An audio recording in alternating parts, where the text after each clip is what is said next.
Another day, another basketball stories na naman ang pagkikwentuhan natin.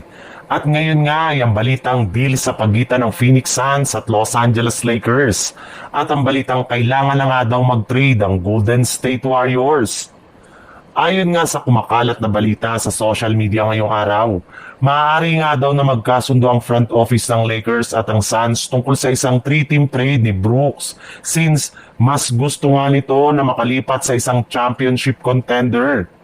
Ayaw nga nito na manatili lamang sa Suns na walang expectation na makapag-compete sa West ngayong taon. Meron rin naman nga daw sapat na trade asset ngayon ng Lakers na may pang-o-offer sa Suns para makuha si Brooks bago pa man sumapit ang trade deadline na bubuuhin ni na Gabe Vincent, Maxi Kleber at isang second round pick. Kapag nakuha nga nila ito ay magkakaroon sila ng legit na two-way player na dependable sa depensa at kayang gumawa ng malalaking punto sa kanilang mga laro. Bagamat man nga may history ng alitan ng buong prangkisa ng Lakers lalo na si LeBron James kay Dillon Brooks, ay maaari pa rin itong maisaayos para mapalakas ang kanilang lineup. Mismong si Brooks na rin naman nga nagsabi na gusto niya na maglaro sa isang championship contender, kagaya ng Los Angeles Lakers.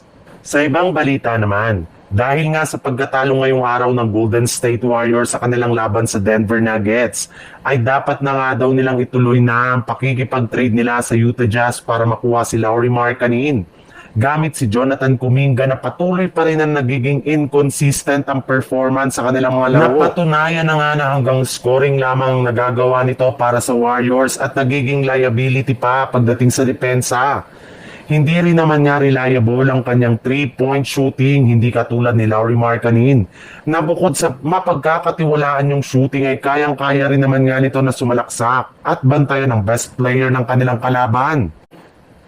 Gumagawa rin naman nga ito ng crucial rebounds at points na siyang mas magpapakinabangan ng Warriors. Kaya hindi na nga nakakagulat kung itutuloy na ng Golden State Warriors ang pakikipag-trade sa Jazz as soon as sa kalagitnaan ng December.